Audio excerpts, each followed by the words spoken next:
राजद अति पिछड़ा प्रकोष्ठ की ओर से शहर के केशवपुर में मनोनीत राजद जिला महिला प्रकोष्ठ की प्रवक्ता निर्मला देवी का अभिनंदन रविंद्र कुमार रविवार के अध्यक्षता में आयोजन किया गया। अभिनंदन समारोह को संबोधित करते हुए मुख्य अतिथि राजद अति पिछड़ा प्रकोष्ठ के प्रदेश सचिव दिलीप मंडल एवं युवा नेता बम यादव ने संयुक्त रूप से कहा, राजद ने जमीन से जुड़ी हुई समाज सेवा में समर्पित अति पिछड़ा समाज की बेटी निर्मला देवी को जिला महिला प्रवक्ता जैसे महत्वपूर्ण पद देकर वाकई में अति पिछड़ा समाज का मान बढ़ाया है।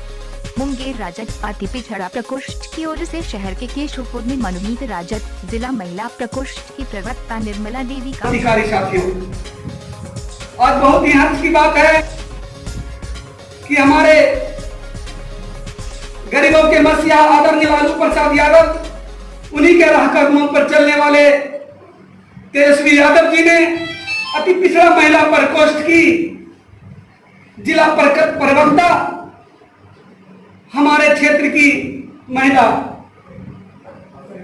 परमिला निर्मला देवी जी को बनाया गया है। मैं उनको युवा राष्ट्रीय जनता दल जिला मुंगेर की ओर से बहुत बहुत बधाई देता हूं और मैं इनसे आग्रह करता हूं कि जिस तरह से लालू यादव ने आपको सम्मान देने का काम किया है अति पिछड़ा समाज को, उसी तरह से उन्हीं के राह कदमों पर चलकर मुंगेर जिला में अति पिछड़ा का परचम लहराएंगे। साथ साथ मैं बड़े भाई दिलीप मंडल से आग्रह करना चाहता हूं, जिस तरह से आपको आदरणीय तेजस्वी प्रसाद यादव जी ने सम्मान के साथ प्रदेश में पोस्ट के प्रवक्ता के तौर पर एक जमालपुर की महिला जो संघर्षशील राजद से शुरू से ही मेहनत कर रही हैं, उनको प्रवक्ता के पद पर दिया गया महिला के रूप में महिला प्रकोष्ठ में।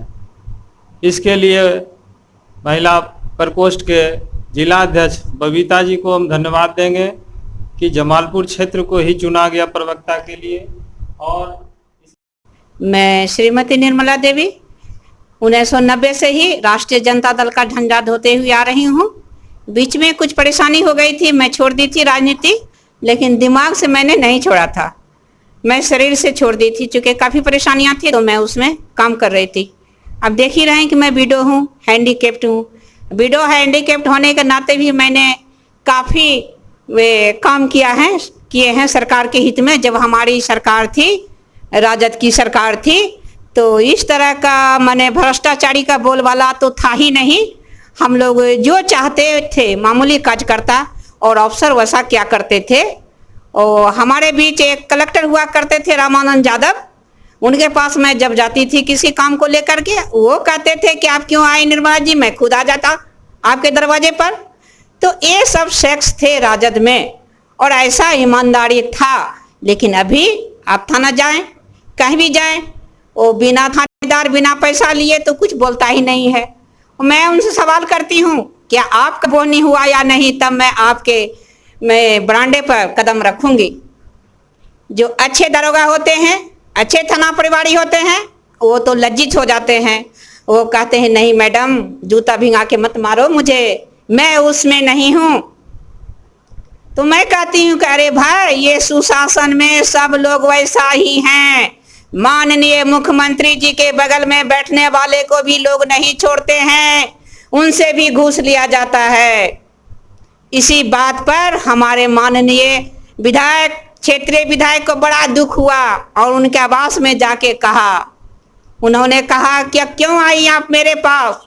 हम बोले ठीक है मैं नहीं आऊंगी, लेकिन इस बार आपको भी विधानसभा में जाने के लिए मौका नहीं दूंगी।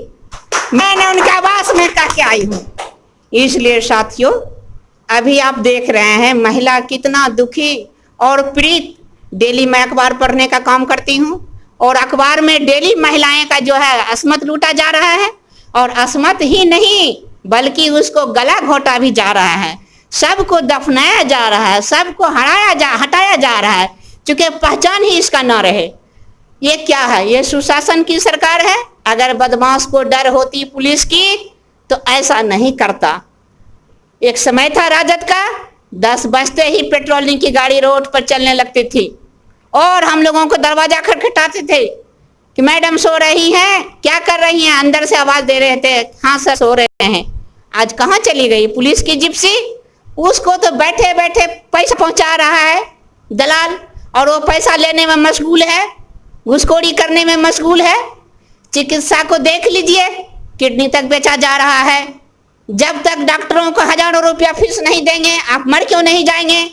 उनकी डॉक्टर, सरकारी डॉक्टर हाथ तक नहीं लगाते हैं, देख लीजिए। और महामारी हो रहा है किसको? डॉक्टरों को, जिन्होंने जुल्म किया है, अत्याचार किया है, घूस लिया है, उन्हीं को हो रहा है कोरोना। और होना भी चाहिए और होता रहेगा, समझ गए? अब रही हमारे आरक्षी स्नेहा मंडल, वो तो मेरे मैकी की, वो तो मेरे भतीजी लगेगी, उसके साथ जुल्म हुआ, करते करते थक गई बेचारी, उसका सुंदरता ही जानलेवा हुआ और उसके साथ दुष्कर्म किया गया पुलिस लाइन में। सरकार के साथ